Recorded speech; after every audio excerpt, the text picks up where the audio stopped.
Hello students, पिछले video में अपन ने चर्चा की थी nature of light and mechanism of photosynthesis. देखिए, मैकेनिज्म ऑफ फोटोसिंथेसिस को संक्षेप में अपन ने पढ़ा था कि पूरी जो प्रकाश संश्लेषण की क्रिया है, फोटोसिंथेसिस की जो क्रिया है, वो दो फेज में संपन्न होती है, लाइट रिएक्शन और डार्क रिएक्शन। आज अपन चर्चा करेंगे लाइट रिएक्शन की। किस पर चर्चा करेंगे? लाइट रिएक्शन पर। देखिए, लाइट रिएक्शन या इसको अपन फोटोकेमिकल रिएक्शन भी कहते हैं और या इसे हिल अभिक्रिया भी कहते हैं। और ये जो लाइट रिएक्शन है, प्रकाशिक अभिक्रिया है, इसको देखो लाइट की आवश्यकता होती है, लाइट की उपस्थिति में ही ये संपन्न होती है और ये क्लोरोप्लास्ट के ग्रेना में संपन्न होती है। पीछे अपन ये पढ़ चुके हैं। अब देखिए, पूरी लाइट रिएक्शन एक जटिल प्रक्रिया है। इसमें कई सारी क्रियाएं होती हैं। तो इसमें निम्न रासायनिक घटनाएं होती हैं। नंबर 1 है प्रकाश का अवशोषण व क्लोरोफिल अणु का उत्तेजित होना। देखिए, प्रकाश को फोटॉन्स के रूप में क्लोरोफिल अणु अवशोषित करके क्या हो जाता है? उत्तेजित हो जाता है और ये उत्तेजित होके इलेक्ट्रॉन मुक्त करता है। दूसरा है जल का प्रकाशिक अपघटन एवं O2 का निकास। देखिए, क्लोरोफिल अणु अवशोषित प्रकाश ऊर्जा का उपयोग किसमें करता है? जल के प्रकाशिक अपघटन में करता है, फोटोलाइसिस ऑफ वाटर में करता है। जल के प्रकाशिक अपघटन के लिए मैंगनीज आयन व क्लोराइड आयन भी आवश्यक होते हैं। जल का जब प्रकाशिक अपघटन होता है तो देखिए, जल के दो अणुओं के प्रकाशिक अपघटन से 4 हाइड्रोजन आयन और इलेक्ट्रॉन मुक्त होते हैं और ऑक्सीजन गैस मुक्त होती है। अब देखिए, नेक्स्ट है NADPH प्लस H आयन का निर्माण। देखिए, जल के प्रकाशिक अपघटन के फलस्वरूप हाइड्रोजन आयन्स का निर्माण होता है। किसका निर्माण होता है? हाइड्रोजन आयन्स का निर्माण होता है। और ये हाइड्रोजन आयन क्या करते हैं? NADP जो एक हाइड्रोजन ग्राही यौगिक की तरह कार्य करता है, अपचायक यौगिक है, ये हाइड्रोजन आयन ग्रहण करके अपचयित होकर किसका निर्माण करता है? NADPH प्लस H आयन का निर्माण करते हैं। देखिए, 4 हाइड्रोजन आयन से 2 NADPH प्लस H आयन को एंजाइम का निर्माण होता है और 2 NADPH प्लस H आयन एक CO2 अणु का क्या करता है? अपचयन करते हैं। जैसे अपने देखिए, NADPH प्लस H आयन का कैसे निर्माण होता है? NADP ये हाइड्रोजन ग्राही यौगिक है, हाइड्रोजन आयन प्लस इलेक्ट्रॉन, यानी कि इसके अपचयन के लिए देखो इलेक्ट्रॉन की भी आवश्यकता होती है। ये इलेक्ट्रॉन इसको कहां से प्राप्त होते हैं? ये साइक्लिक नॉन साइक्लिक फोटोफॉस्फोरिलेशन पढ़ेंगे, वहां फोटो सिस्टम फेस्ट से इसको इलेक्ट्रॉन प्राप्त होते हैं और ये NADP अपचयित होकर इसका निर्माण करता है, NADPH प्लस H आयन का निर्माण करता है, यानी इसको एंजाइम का निर्माण होता है जो CO2 फिक्सेशन में काम आता है। चौथी महत्वपूर्ण रिएक्शन है प्रकाशिक फॉस्फोरिलीकरण। ये लाइट रिएक्शन की सबसे महत्वपूर्ण रिएक्शन है प्रकाशिक फॉस्फोरिलीकरण, फोटोफॉस्फोरिलेशन। देखिए, फोटोफॉस्फोरिलेशन किसे कहते हैं? प्रकाश ऊर्जा से उत्तेजित क्लोरोफिल द्वारा क्या मुक्त किए जाते हैं? इलेक्ट्रॉन मुक्त किए जाते हैं और ये इलेक्ट्रॉन विभिन्न ग्राहियों से होकर क्या होते हैं?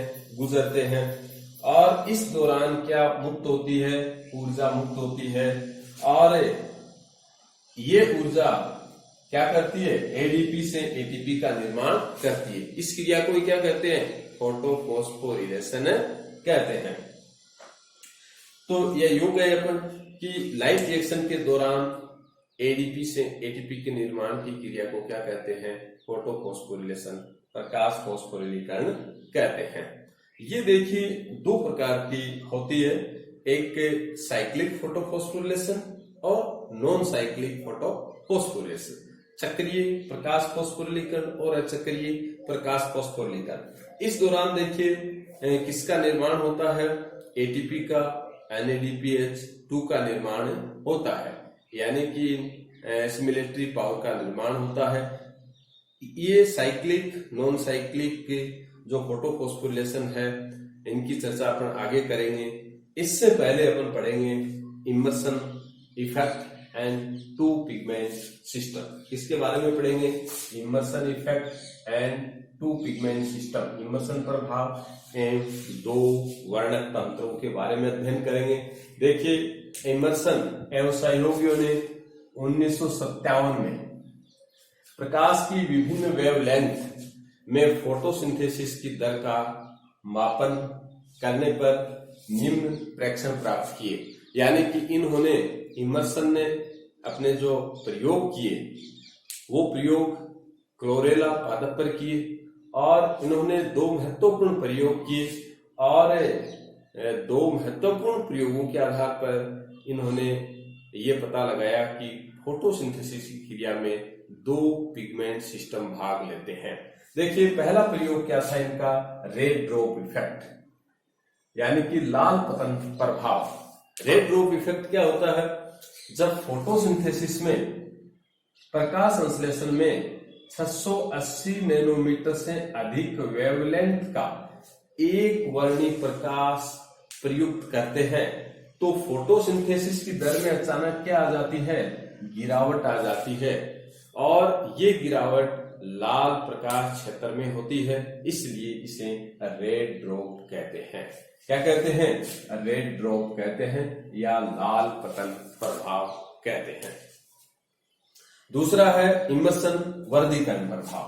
दूसरा इमर्सन ने जो प्रयोग किया वो है इमर्सन वर्धीकरण प्रभाव या इमर्सन इनहेंसमेंट इफेक्ट।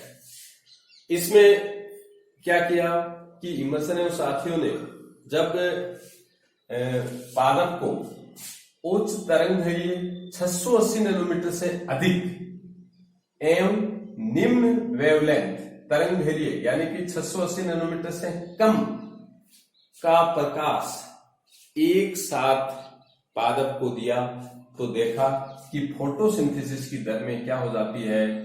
वृद्धि हो जाती है और इसे ही क्या कहते हैं? इमर्सन एनहेंसमेंट इफेक्ट कहा जाता है।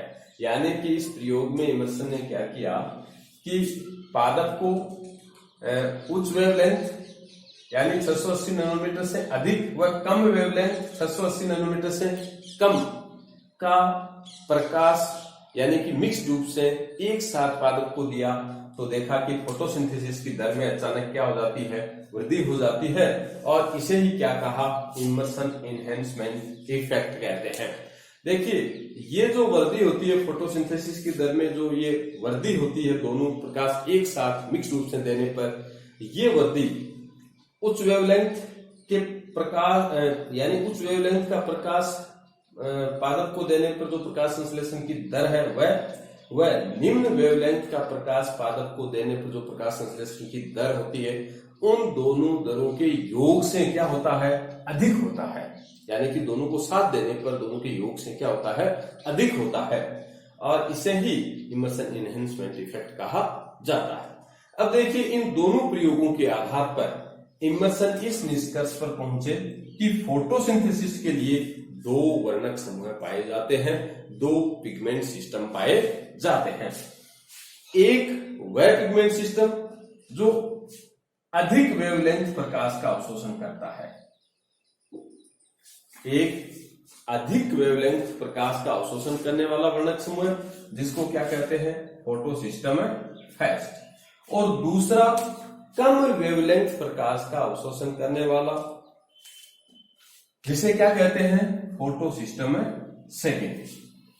यानी कि इमर्सन ने बताया इन प्रयोगों के आधार पर कि पादपों में फोटोसिंथेसिस के लिए दो वर्णक समूह होते हैं। एक अधिक वेवलेंथ प्रकाश का अवशोषण करता है जिसे फोटोसिस्टम फर्स्ट कहते हैं, और दूसरा कम वेवलेंथ प्रकाश का अवशोषण करता है जिसे फोटोसिस्टम सेकंड कहते हैं। अब ये जो वर्णक समूह होते हैं, फोटोसिस्टम होते हैं, प्रत्येक जो वर्णक समूह है वो लगभग 300 से 400 वर्णक अणुओं से निर्मित होता है, और प्रत्येक फोटोसिस्टम में यानी कि वर्णक समूह में एक रिएक्शन सेंटर होता है। क्या होता है? एक रिएक्शन सेंटर होता है, और रिएक्शन सेंटर के चारों ओर, रिएक्शन सेंटर को चारों ओर से घेरे हुए सहायक वर्णक पाए जाते हैं। यहां मैंने डायग्राम में देखिए, ये रिएक्शन सेंटर है, ये रिएक्शन सेंटर, और रिएक्शन सेंटर को घेरे हुए ये सहायक वर्णक पाए जाते हैं, यानी एक्सेसरी पिगमेंट्स पाए जाते हैं। ये एक्सेसरी पिगमेंट्स क्या करते हैं? जो लाइट आती है फोटॉन्स के रूप में, जो ये सहायक वर्णक के अवशोषित करते हैं, लाइट को फोटॉन्स के रूप में अवशोषित करके जो ऊर्जा है वो किसको स्थानांतरित कर देते हैं?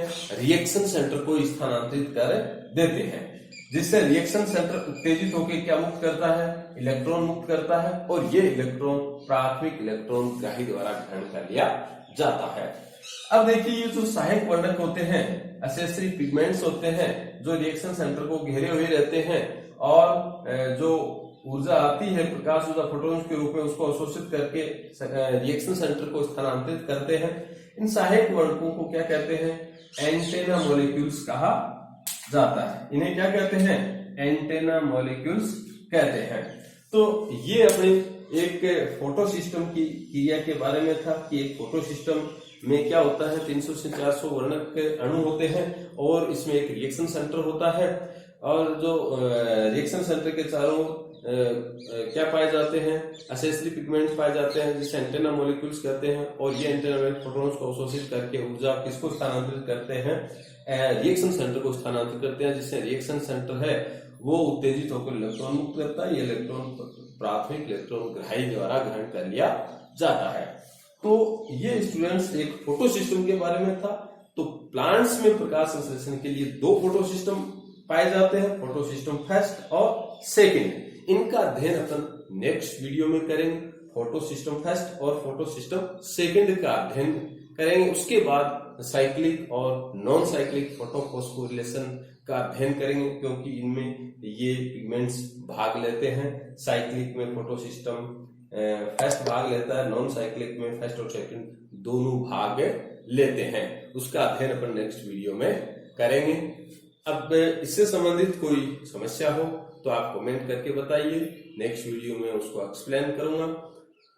आप मेरे चैनल को सब्सक्राइब कीजिए, अपने साथियों को शेयर कीजिए, और ज्यादा से ज्यादा लाइक करें, और जो दूसरे साथी हैं उनको भी इसके लिए प्रेरित करें, ताकि उनको भी इसका लाभ मिले। बहुत बहुत धन्यवाद।